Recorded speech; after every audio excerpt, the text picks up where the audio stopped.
الحمد لله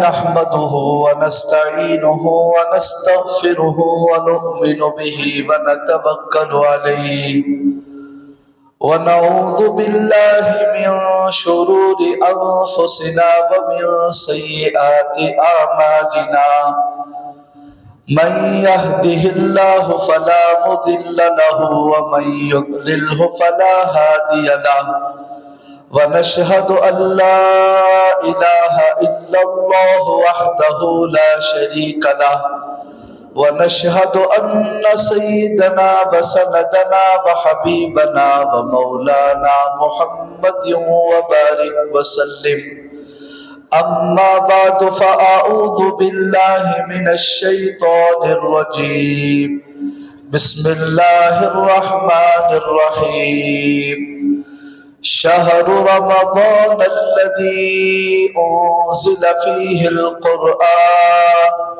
هدى للناس وبينات من الهدى والفرقان قال النبي صلى الله عليه وسلم من قام إيمانا واحتسابا من قام رمضان إيمانا واحتسابا خرج من ذنوبه كيوم ولدته أمه أو كما قال عليه الصلاة والسلام صدق الله العظيم وصدق رسوله النبي الكريم ونحن على ذلك لمن الشاهدين والشاكرين والحمد لله رب العالمين۔ محترم حضرات، آج شعبان کی 26 تاریخ ہے اور انشاءاللہ آنے والی پیر کو ہم لوگ رمضان المبارک کی پہلی تراویح پڑھیں گے اور منگل کے دن رمضان المبارک کا پہلا روزہ ہوگا۔ اللہ سے دعا کریں کہ اللہ رب العالمین ہم سب کی زندگیوں میں برکت عطا فرمائے، رمضان کا برکت والا مہینہ ہمیں عطا فرمائے اور اس کے اندر عبادتیں بھی کرنے کی اللہ ہم سب کو توفیق عطا فرمائے۔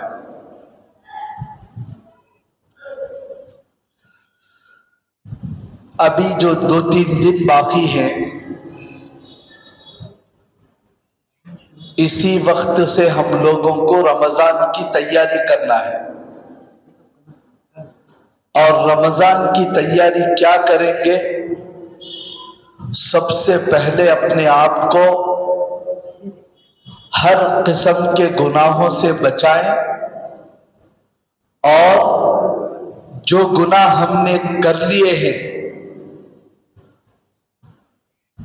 اللہ رب العالمین سے معافی تلافی کر لیں، تاکہ ہمارا دل بالکل صاف رہے اور جیسے ہی رمضان شروع ہو اس کے انوارات اور اس کے برکات سے پورے طور پر ہم لوگ فائدہ حاصل کرنے والے بنے۔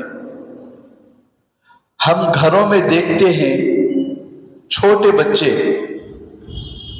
وہ باہر مٹی میں کھیلتے ہیں، گھر کے برتن لے جا کر کھیلتے ہیں، کوئی بچہ گلاس لے کر کھیلتا ہے، پلیٹ لے کر کھیلتا ہے، کھانے کے برتن مٹی میں کھیلتا رہتا ہے، ہاتھ گندے رہتے ہیں، پیر گندے رہتے ہیں، چہرے پر گرد و غبار پڑی رہتی ہے۔ اسی حالت میں بچے دوڑ کر اپنی ماں کے پاس آتے ہیں، امی مجھے کھانا کھلاؤ، امی مجھے پانی پلاؤ، اور وہی میلا برتن لا کر ڈالتے ہیں کہ اسی کے اندر پانی ڈالو، اسی کے اندر کھانا ڈالو، اسی حالت میں کھانا کھلاؤ۔ بچے ہیں، ان کو گندا کیا ہے صحیح کیا ہے کچھ سمجھ بھی نہیں آتا، لیکن ماں کیا کرتی ہے؟ پہلے بچوں کو کہتی ہے کہ ہاتھ منہ دھو لو، اس برتن کو صاف کر لو، بعد میں پینے کے لیے پانی ڈالوں گی۔ اس برتن کو پانی سے دھو لو، بعد میں اس میں کھانا ڈالوں گی۔ ایک ماں کی ممتا، جبکہ بچے کے بے حد محبت ماں کے دل میں رہتی ہے، لیکن وہ تھوڑی دیر کے لیے بچے کو کہتی ہے، بچہ روتا رہتا ہے، بلکتا رہتا ہے، تب بھی بچے سے کہتی ہے کہ پہلے اپنے آپ کو صاف کر لو۔ اگر وہ صاف نہیں کرتا تو ماں خود صفائی کر کے بعد میں اس کو کھلاتی ہے، پلاتی ہے۔ بالکل اسی طریقے سے اللہ رب العالمین جو کئی ماؤں سے زیادہ محبت کرنے والے ہیں، وہ بھی ہمیں یہی کہتے ہیں کہ دیکھو رمضان آ رہا ہے، میں تو اپنی پوری رحمتیں اور برکتوں کے ساتھ تمہاری طرف متوجہ ہوں گا، لیکن تم رمضان آنے سے پہلے اپنے آپ کو صاف کر لو، اپنے آپ کو پاک کر لو۔ ہم جتنے پاک صاف رہیں گے اتنا زیادہ اللہ رب العالمین کی مغفرت سے مستفید ہونے والے، فائدہ اٹھانے والے بنیں گے، اور جتنے گندے رہیں گے اتنا ہی رمضان کی رحمتوں سے دور دور رہنے والے بنیں گے۔ اس لیے رمضان کی سب سے پہلی تیاری یہی ہے کہ ہم ابھی سے تمام اپنی عادتوں کو چھوڑ کر تقوی پرہیزگاری کی زندگی گزارنے والے بن جائیں، اور ہم اپنے آپ کو سمجھائیں کہ یہ جو بابرکت مہینہ آ رہا ہے یہ کوئی معمولی مہینہ نہیں ہے۔ قرآن مجید اٹھا کر دیکھے، سال کے 12 مہینے ہیں، محرم، صفر، ربیع الاول، ربیع الثانی، جمادی الاولی، جمادی الثانی، رجب، شعبان۔ اللہ نے کسی مہینے کا تعارف، انٹروڈکشن نہیں فرمایا، یہ مہینہ کیسا ہے، وہ مہینہ کیسا ہے، بس سال کے 12 مہینے ہیں اتنا بتایا، اس میں سے 4 مہینے افضل ہیں اتنا بتایا، لیکن کسی مہینے کا نام لے کر یہ نہیں بتایا کہ یہ مہینہ کیسا ہے۔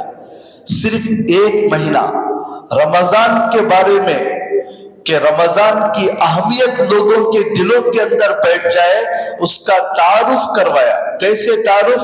شہر رمضان الذی انزل فیہ القرآن۔ اے لوگوں، جانتے ہو رمضان کا مہینہ کیا ہے؟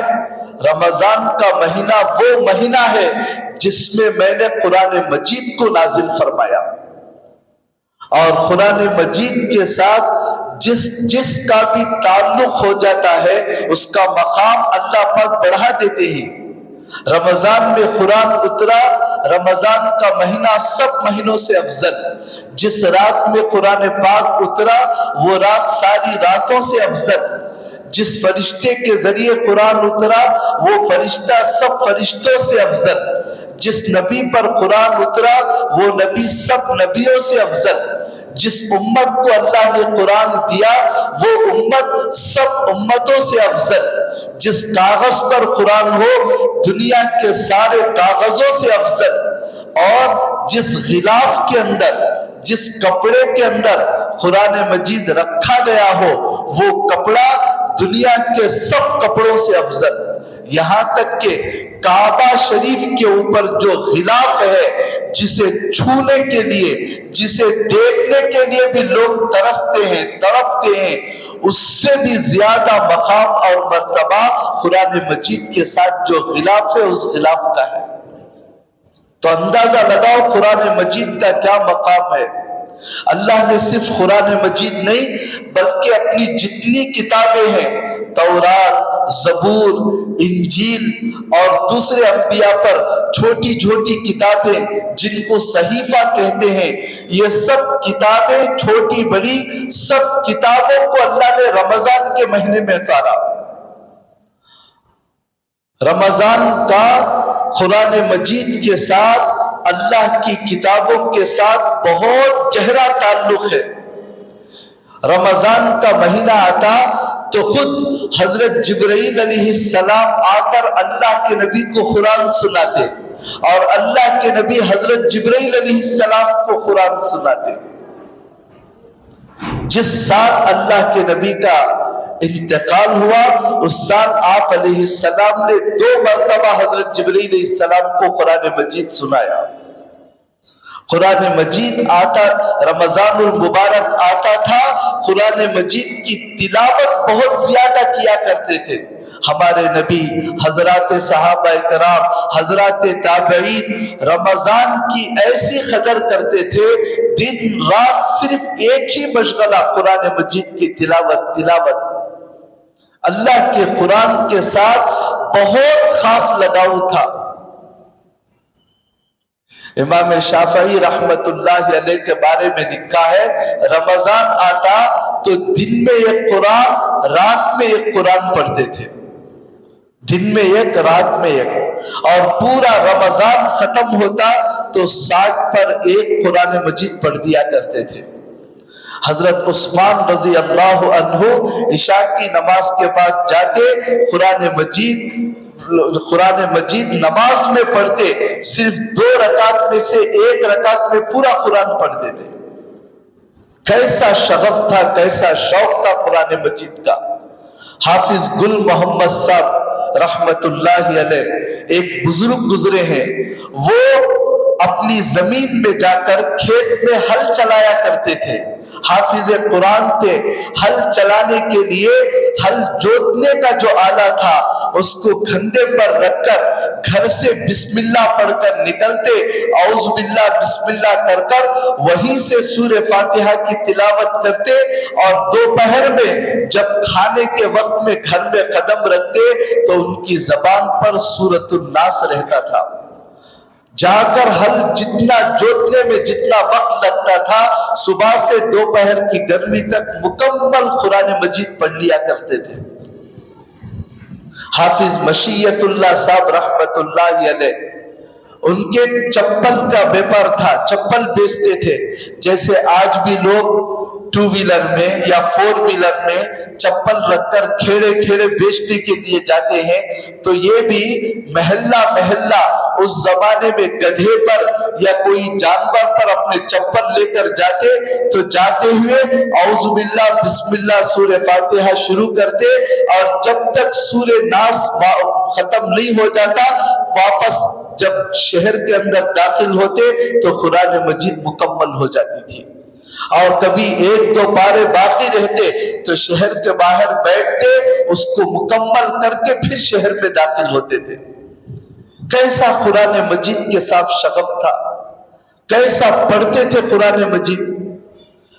فضائل اعمال جنہوں نے لکھی ہے، حضرت زکریا رحمت اللہ علیہ، ان کے والد، ان کا نام حضرت یحییٰ صاحب رحمت اللہ علیہ، جو حضرت جی مولانا الیاس صاحب رحمت اللہ علیہ کے چچا جان ہیں۔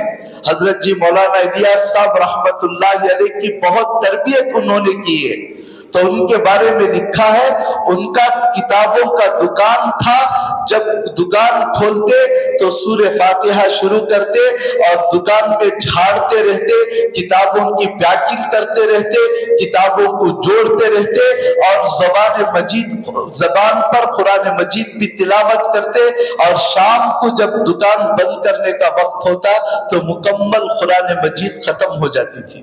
روزانہ کا معمول تھا۔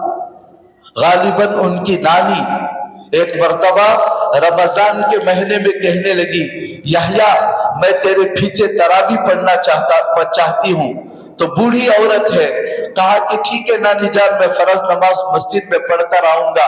گئے مسجد میں عشاء کی نماز پڑھ کر گھر میں گئے اور تراویح کی نیت باندھی، صرف 2 رکعت میں، پہلی رکعت میں سورہ فاتحہ سے لے کر سورہ فلق تک، اور دوسری رکعت میں قل اعوذ برب الناس پڑھ کر صرف 2 رکعتوں میں پورا قرآن مجید پڑھ دیا، اور کہا کہ 2 رکعت تراویح کی ہو گئی، اب باقی 18 رکعت تم پڑھ لو، میں بھی اپنی تراویح پڑھ لیتا ہوں۔ وہ عورت بھی کیسی تھی، اتنی بوڑھی عورت، نہ پاؤں میں درد، نہ کمبر میں درد، اور نہ اپنے اس پیارے آدمی کو اتنا بھی ڈانٹا نہیں کہ تو نے پوری قرآن مجید پڑھ دی، پورا کا پورا اتنی مٹھاس کے ساتھ، ذوق کے ساتھ وہ بوڑھی عورت صرف ایک رکعت کے اندر پورا قرآن مجید کھڑے ہو کر سنیے۔ عورتوں کے اندر کیسا جذبہ تھا۔ حضرت شیخ الحدیث زکریا رحمت اللہ علیہ فضائل رمضان میں لکھے ہیں، میں اپنے گھر کی عورتوں کو دیکھ کر رشک کرتا ہوں، آپس میں گھر کے سب کام کاج کرتے ہوئے، جھوٹے بھی دھوتے تھے، کپڑے بھی دھوتے تھے، بچوں کو نہلانا دھلانا تیاری کروانا، ان سب کاموں کے ساتھ سحری افطاری بنانا، اتنا وقت نکال کر ایک ایک عورت 16 یا 17 پارے قرآن مجید کے پڑھ لیا کرتی تھی۔ شیخ الہند حضرت محمود الحسن صاحب دیوبندی رحمت اللہ علیہ جب رمضان آتا تو بہت کمزور ہو گئے تھے، بوڑھے ہو گئے تھے، ایسی حالت میں بھی حافظوں کو کہتے تھے کہ تم قرآن مجید پڑھتے رہو، میں تمہارے پیچھے کھڑے ہو کر تراویح سنتا رہوں گا۔ ان کی تراویح عشاء کے بعد شروع ہو کر سحری کے وقت میں ختم ہوتی تھی۔ مردوں کا یہ حال، اور گھر کی عورتیں بھی تقاضا کرتی تھی کہ حضرت صرف آپ ہی اس طرح تراویح پڑھیں گے، ہمیں بھی تراویح کا انتظام کیجئے، ہم بھی کسی حافظ کے پیچھے قرآن سننا چاہتے ہیں۔ تو حضرت جو ہے ایک بہترین قاری صاحب کو طے کر دیے تھے، وہ جاتے تراویح پڑھتے اور پیچھے پردے میں سب عورتیں ان کے گھر کی تراویح پڑھا کرتی تھی۔ ایک مرتبہ گھر کی عورتوں کو جو تراویح پڑھانے والے حافظ صاحب تھے، ان کی طبیعت کچھ خراب ہو گئی، تو حضرت نے دوسرے حافظ صاحب کو بھیجا۔ وہ حافظ صاحب تراویح پڑھنے کے لیے گئے اور تراویح میں 3 پارے پڑھے، 1-2 پارے نہیں، 3 پارے پڑھے اور تراویح مکمل کر کے آ گئے۔ صبح میں حضرت سحری کھانے کے لیے گھر پہ آئے تو ساری عورتیں ناراض ہو گئی کہ آپ نے کیسے حافظ صاحب کو بھیجا تھا، ہماری تراویح اس نے برباد کر دیا۔ پوچھا کہ کیا ہوا؟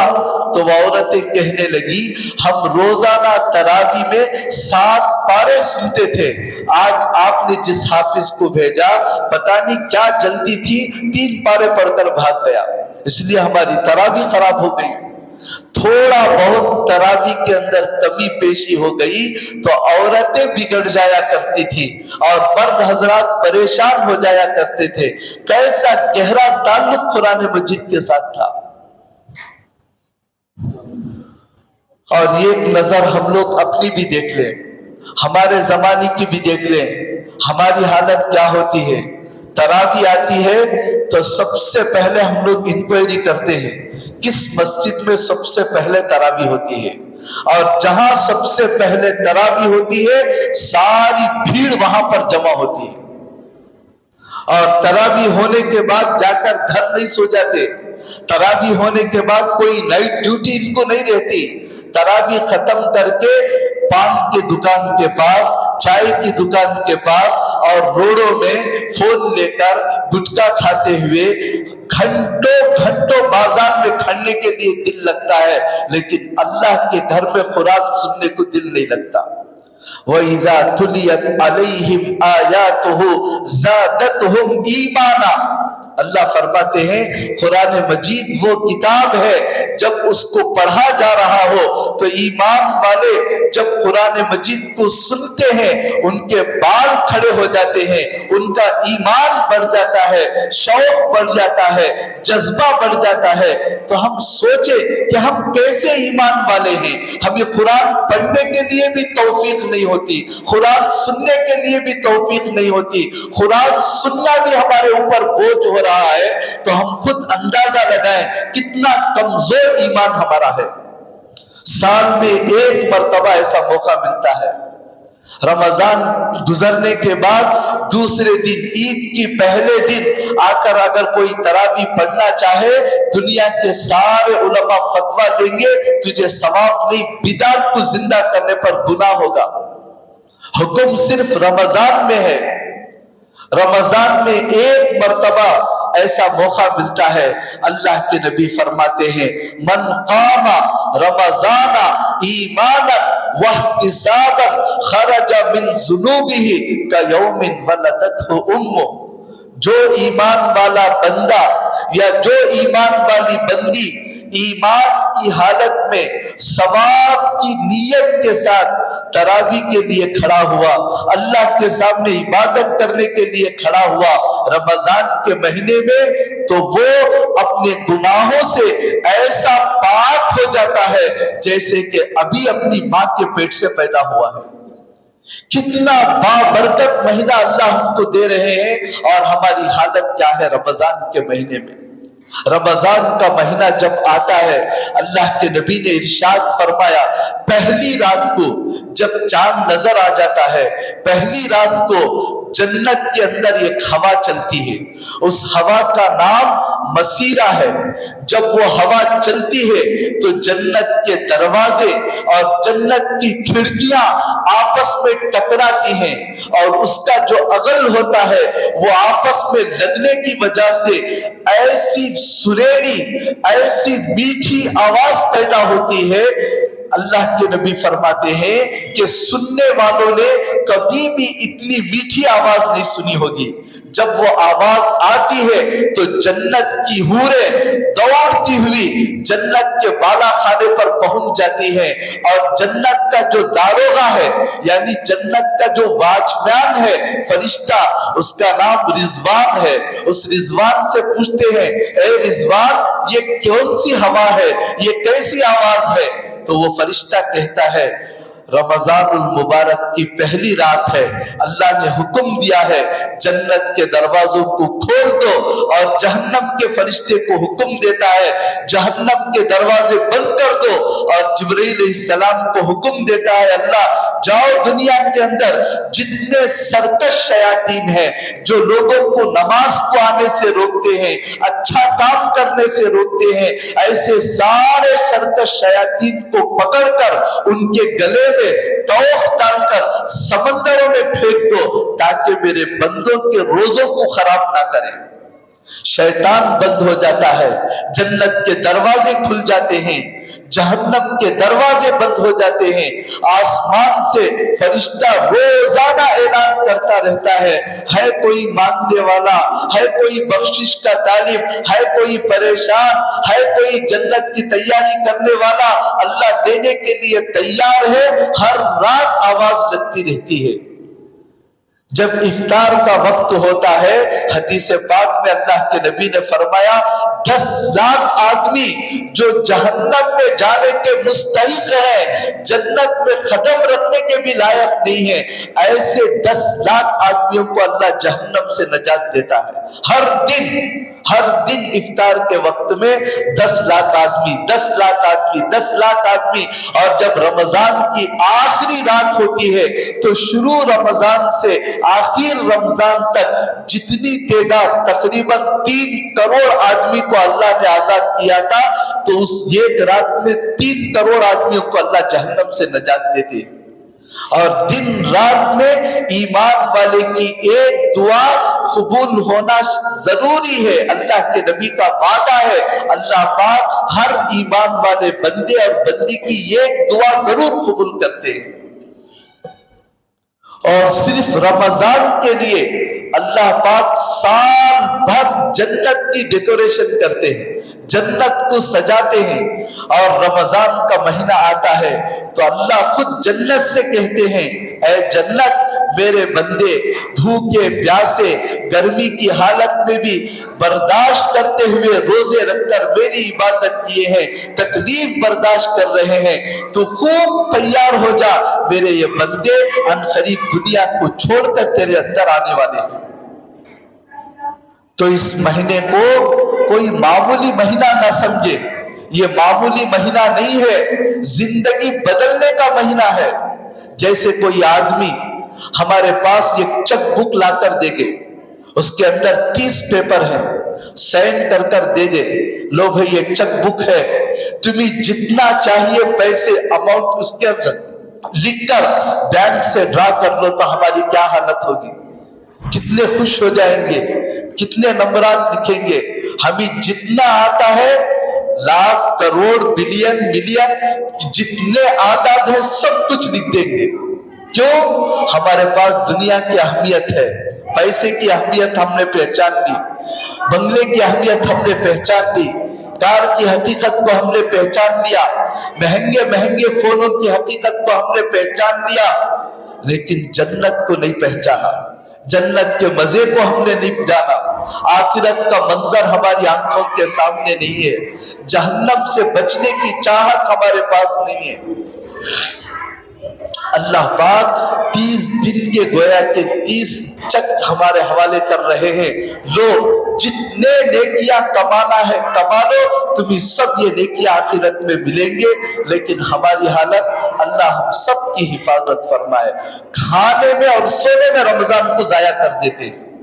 سحری میں کھانے کے لیے بیٹھتے ہیں تو پہلے ہی سے دماغ میں سوار ہے شام تک بھوکا رہنا ہے، اس لیے خوب دبا کر کھاتے ہیں، اور افطار میں جب بیٹھتے ہیں تو یہی خیال سے بیٹھے ہیں کہ صبح سے ہم بھوکے تھے اور خوب دبا کر کھاتے ہیں. معمول دنوں میں 3 وقت میں اتنا نہیں کھاتے جتنا رمضان میں سحری اور افطار میں کھا لیتے ہیں. اب کہاں سے ہماری تربیت ہوگی؟ علماء نے لکھا ہے روزے کا ایک مقصد قوت بہیمیہ کو ختم کرنا.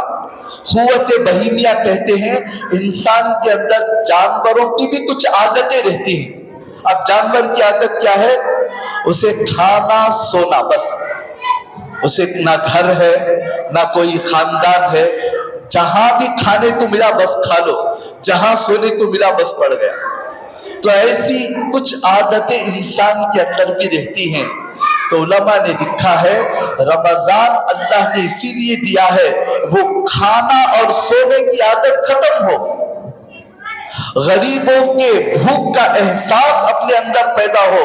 جو غریب آدمی جسے 3 وقت کھانا نہیں ملتا، 1 وقت کھانے کو نہیں ملتا، فلسطین کے اندر بچے کیسے روٹی روٹی کے لیے تڑپ رہے ہیں، لقمے لقمے کے لیے دنیا کے اندر ترس رہے ہیں، ان کا کچھ درد دل کے اندر پیدا ہو جائے، اس کے لیے اللہ نے رمضان دیا. لیکن اس رمضان میں بھی ہم لوگ ایسا کھاتے ہیں کہ غریب کا تو کیا، خود اپنے گھر میں رہنے والے دوسرے بھائیوں کی بھی فکر نہیں رہتی. ارے میں اتنا کھا رہا ہوں، مجھے اتنا بنانے والی میری بیوی کو بھی کچھ باقی ہے یا نہیں، وہ تک ہم لوگ تصور نہیں کرتے.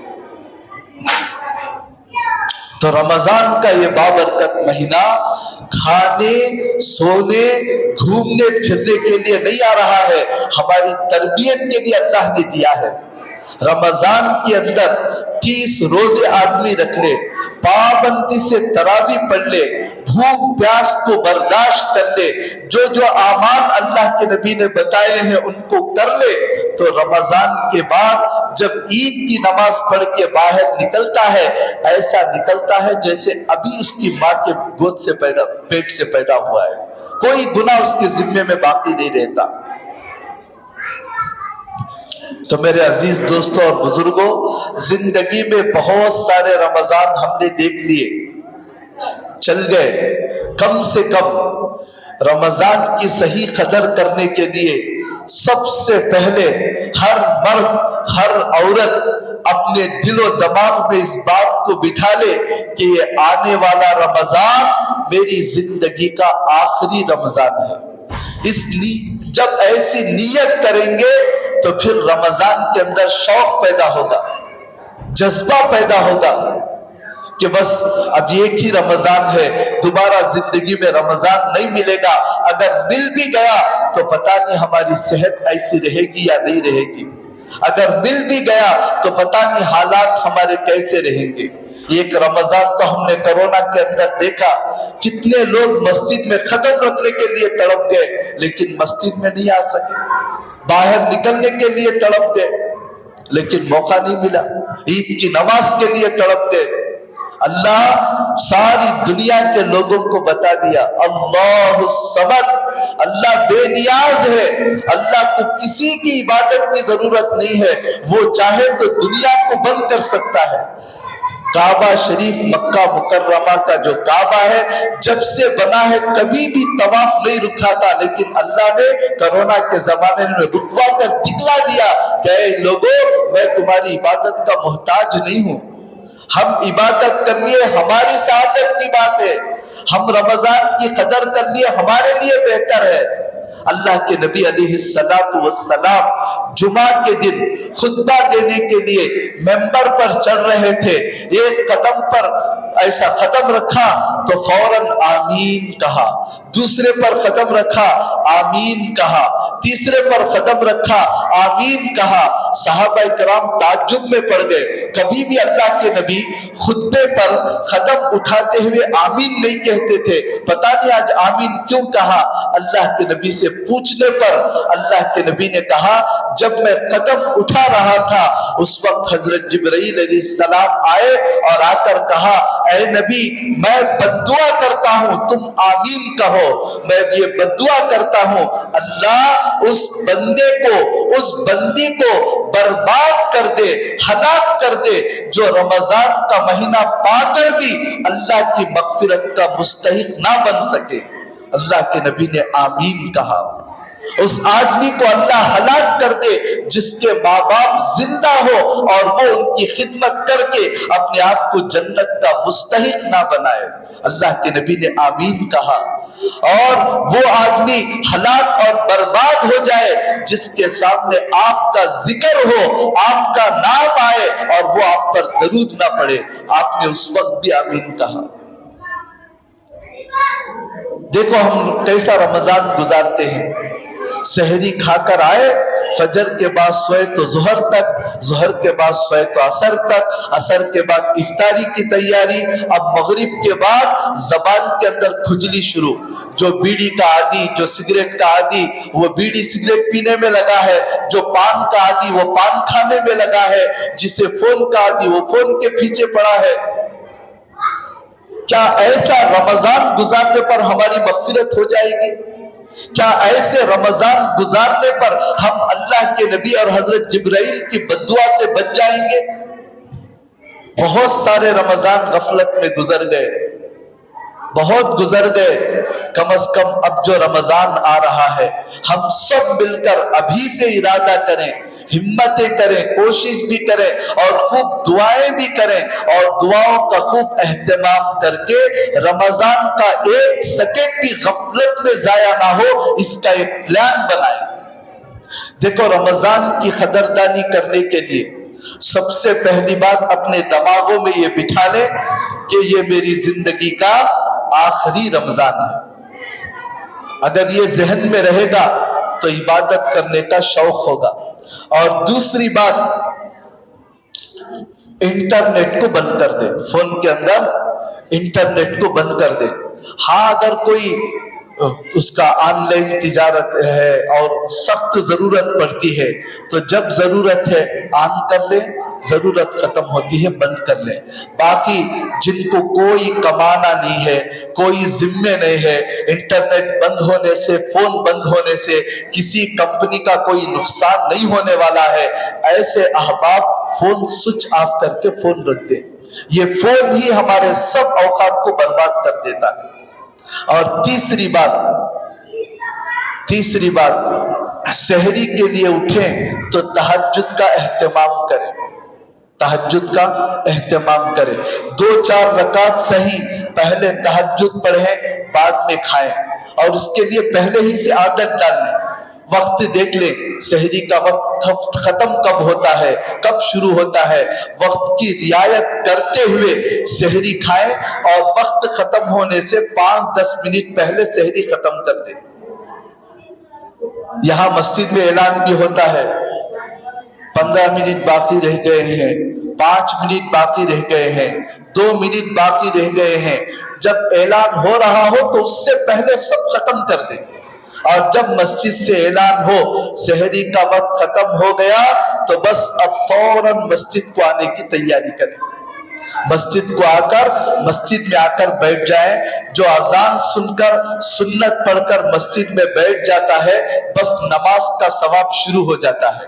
جب تک وہ اس حالت میں بیٹھا رہتا ہے فرشتے پیچھے کھڑ کے دعا کرتے رہتے ہیں, اے اللہ اس کی مغفرت فرما, اے اللہ اس کی رحم فرما. جب تک وہ اپنی جگہ پر رہتا ہے, نماز ختم ہونے کے بعد بھی جب تک وہ اس جگہ پر رہتا ہے فرشتے لگاتار دعا کرتے رہتے ہیں, اللہ اس کی مغفرت فرما, اس کی ہماری حالت یہ ہے کہ ہم سوچتے ہیں جماعت جب ہے اس وقت گھر سے نکلتے ہیں. اب آنے کے بعد یہاں پورا جام ہے, وضو خانہ جام ہے, استنجا خانہ جام ہے. وہاں جا کر آنے تک رمضان میں آپ لوگوں کی رعایت سے فجر کی نماز مختصر پڑھی جاتی ہے. عام دنوں میں تو ذرا لمبی ہوتی ہے لیکن رمضان میں مختصر پڑھی جاتی ہے تاکہ کسی ہمارے بھائی کو تکلیف نہ ہو. اب سلام پھرنے تک 2-3 صف پورے مسبوق, ہر دن یہی حالت. مسجد کے پڑوس میں گھر ہے, ہر دن مسبوق, ہر دن مسبوق. قریب میں ہے, یہ سب بے فکری کی باتیں ہیں, یہ سب لاپرواہی کی باتیں ہیں. میں تو بار بار ایک ہی بات کہتا ہوں, شاید آپ لوگوں کو یاد ہو گئی ہوگی. کیا بات ہے؟ تو ہی نہ چاہے, بولو یاد ہے؟ تو ہی نہ چاہے تو بہانے ہزار ہیں, سر اگر سلامت رہے تو ٹوپیاں ہزار ہیں. دل میں تڑپ ہے اللہ راستے کھولیں گے, دل میں تڑپ ہی نہیں ہے اپنے آپ کو پہلی صف میں بیٹھنا ہے, تکبیر اولا کے ساتھ نماز پڑھنا ہے اور جا کر فرشتوں کی دعا لینا ہے. خیال ہی نہیں ہے دل میں, اب دوسرا کون کیا کر سکتا ہے. میں حسن آباد سے نماز پڑھانے کے لیے آتا ہوں, میں بھی مؤذن صاحب کی آواز سن کر نکلتا ہوں, آ کر سنت بھی پڑھتا ہوں, 5 منٹ پہلے مسجد میں بھی آ جاتا ہوں. اب یہاں پڑوس میں رہنے والے مسبوق ہو رہے ہیں. کتنے دکھ کی بات ہے.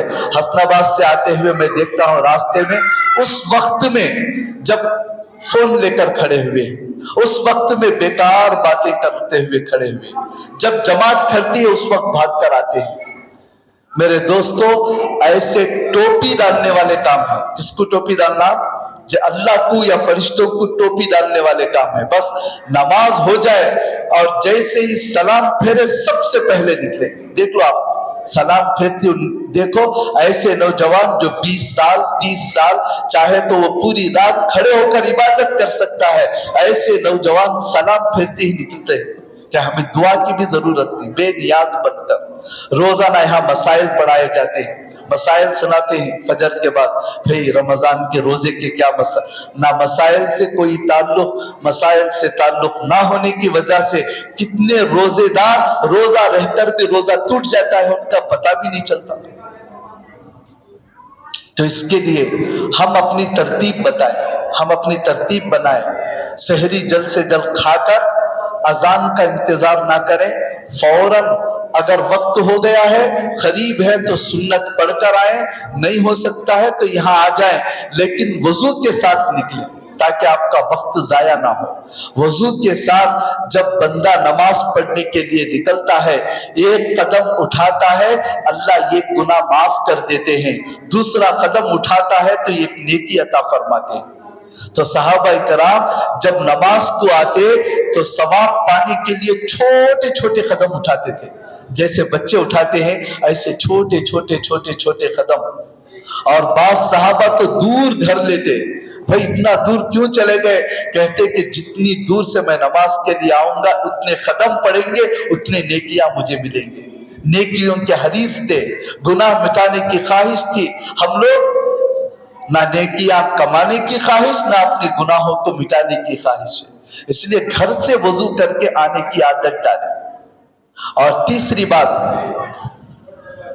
یہاں افطار کے وقت میں اعلان ہوتا ہے بلکہ بار بار ترغیب دی جاتی ہے کہ آپ جو ہے افطار اپنے گھروں میں کریں, اپنے بیوی بچوں کے ساتھ کریں. ہم لوگ دیکھتے ہیں بعض نوجوانوں کو اور بعض لوگوں کو اپنے دوستوں کے اوپر سووں کا خرچ کرتے ہیں, مزے کی چیزیں ہزاروں کے خرچ کرتے ہیں لیکن بیوی کی خواہش کو کبھی پوری نہیں کرتے. بچے کے اوپر خرچ کرنے کے لیے, ماں باپ کے اوپر خرچ کرنے کے لیے دم نکل جاتا ہے, دوستوں کے اوپر اور دیگر کاموں میں ہزاروں لاکھوں خرچ کرتے ہوئے بھی کوئی دل کے اندر احساس نہیں ہوتا. 10 15 20 رقم کے آئٹم لگا کر کھلاتے ہیں، لیکن گھر کے اندر بیچاری بیوی بس پانی پر اس کا افطار ہو رہا ہے۔ وہ بچے جو مسجد میں آ کر اچھے مالدار گھروں کے بچے بھی لچے بن جاتے ہیں۔ دیکھو آپ افطار کے وقت میں کوئی ایک کور لایا، بچے بھیک مانگتے رہتے ہیں، بھیا منجے ذرا دو، بھیا منجے ذرا دو۔ کیا آپ اپنے بچوں کو سنبھال نہیں سکتے گھروں کے اندر؟ کیا آپ اپنے بچوں کی تربیت نہیں کرنا چاہتے؟ مسجدوں میں آ کر دیکھو بچے کیسا لڑتے رہتے ہیں، ایک ماؤس کے لیے، ایک تھوڑے سے وڑے کے لیے اور ایک سموسے کے لیے۔ آج بچے کو بگاڑنے کی وجہ خود ماں باپ ہے۔ باپ بھی جہاں اچھا ملتا ہے وہاں چلا گیا، بچے کو کسی مسجد میں چھوڑ دیا، اب نہ بیوی کی فکر، کچھ بھی فکر نہیں۔ ایسے وقت میں کہاں ہمارے گھر بنیں گے؟ تو آپ سے گزارش یہ ہے کہ افطار اپنے گھروں میں کریں، آدھا گھنٹہ پہلے سب جوڑ کر بیٹھ جائیں، بیوی بچے۔ صرف بیوی جو ہے افطار کے وقت تک بسم اللہ بول رہے ہیں، اس وقت تک بھی بیچاری ظہر سے لے کر پکانے ہی میں لگی ہوئی ہے۔ اور مرد حضرات بھی عجیب آدمی ہیں، زندگی بھر کھاتے رہتے ہیں، لیکن رمضان میں ایسے عادت دے دیے بیوی کو، بیچاری وہ ظہر سے لے کر مغرب تک پکانے ہی میں اس کا وقت جا رہا ہے۔ کم از کم اس کو ذرا بوجھ کم کر دے، کچھ چیزیں باہر سے لا کر انتظام کر دے، تاکہ وہ بندی بھی اللہ سے مانگنے والی بن جائے۔ اور اس وقت میں افطار کے وقت میں دعا قبول ہوتی ہے تو اس وقت سب مرد عورتیں بچے اللہ کے سامنے ہاتھ پھیلا کر تڑپتے ہوئے بیٹھ جائے۔ یہ تربیت ہوتی ہے بچوں کی۔ باپ جہری دعا کرے، مانگنا سکھائے کہ اللہ سے کیسے مانگا جاتا ہے، ماں کبھی دعا کر کے سکھائے کہ اللہ کے کیسا مانگنا ہوتا ہے۔ ورنہ اگر ان کو آزاد چھوڑیں گے، یہ بچے اللہ سے نہیں لوگوں سے مانگ مانگ کر لچے بن جائیں گے، لوگوں سے مانگنا سیکھیں گے، کبھی اللہ سے مانگنا نہیں سیکھیں گے۔ کھلانا ہے کھلاؤ، خرچ کرنا ہے خوب خرچ کرو، اپنے گھر والوں پر خرچ کرو۔ سب سے بہترین صدقہ وہ ہے جو آدمی اپنے گھر والوں کو کھلاتا ہے، غریب کو محتاج کو بعد میں دوسرے نمبر پر، لیکن سب سے افضل صدقہ اللہ کے نبی نے کہا وہ صدقہ ہے جو اپنے گھر والوں کو، اپنے بیوی بچوں کو کھلاتا ہے۔ ہماری حالت یہ ہے کہ بیوی بچوں کو نہیں کھلاتے، دوسروں پر خوب خرچ کریں گے، غریبوں پر۔ یہ بھی سب سے بڑے ثواب کی چیز ہے۔ اور رمضان کے اندر اس بات کا مزاج بنائیں کہ اپنے آس پاس گھروں کے اندر افطاری بھیجنے کی عادت ڈالیں۔ پہلے یہ ماحول تھا، لیکن آج جو ہے صرف میں، میرے بیوی بچے، بس افطار کے وقت میں بھی گھر بند، ایک چیز دوسروں کو دینے کے لیے دل نہیں لگتا۔ جو جتنا زیادہ خرچ کرتا ہے اتنی زیادہ اس کے آمدنی بھی بڑھتی ہے، اتنی زیادہ محبتیں بھی پھیلتی ہیں۔ اللہ کے نبی نے رمضان میں خاص طور پر صحابہ کو ترغیب دی کہ دوسرے کو کھلاؤ پلاؤ، افطار کے وقت میں دوسرے روزدار کو کھلاؤ گے تو وہ اس کے روزہ رکھنے پر جتنا ثواب ہے اتنا ثواب اللہ تم کو بھی دے گا۔ صحابہ تعجب میں پڑ گئے، روزدار کو کھلانے کا اتنا ثواب ہے۔ صحابہ نے کہا کہ اللہ کے نبی ہم تو بہت غریب ہیں، یہ آدمی کو کھلانے کی بھی طاقت نہیں ہے۔ تو اللہ کے نبی نے کہا پیٹ بھر کر کھلانے کی ضرورت نہیں، تھوڑا پانی پلا دو بس ثواب مل جائے گا، تھوڑی لسی پلا دو، ایک موز کے 4 ٹکڑے کر کے ایک ٹکڑا کسی کو دے دو، وہ ٹکڑا کھائے گا پورا روزے کا ثواب تمہیں ملے گا۔ ایک سموسے کے 4 ٹکڑے کر دو، ایک روزدار کو آدھا ٹکڑا دے دو، وہ ٹکڑا کھائے گا، اس کے پورے روزے کا ثواب ہم کو ملے گا۔ اس لیے سب احباب اس بات کا ارادہ کریں، جب افطار لینے کے لیے آپ بازار جاتے ہیں تو آپ کے آس پاس گھروں کا حساب لگا کر ایسا نظام بننا چاہیے کہ آپ کی طرف سے محلے کے ہر گھر میں رمضان کے اندر افطار پہنچے۔ کبھی 2 سموسے اس گھر میں بھیج دیے، کبھی کچھ موز اس گھر میں بھیج دیے، ترتیب کے ساتھ سارے محلے کے اندر میری طرف سے افطار جانا چاہیے، ایسا نظام بنائے۔ دل میں ارادہ ہے تو کرنا آسان ہے، دل میں ارادہ ہے تو کرنا آسان ہے۔ ثواب اللہ کے نبی کی باتوں کے ثواب کو ذہن میں رکھ کر یہ کام کریں۔ مسجدوں کے اندر لوگ آ کر پانی رکھ دیتے ہیں، کتنا بڑا ثواب ہے. جتنے روزگار پئیں گے پورا کا پورا ثواب پانی پلانے والے کو ہے. یہ ثواب ہم بھی حاصل کر سکتے ہیں.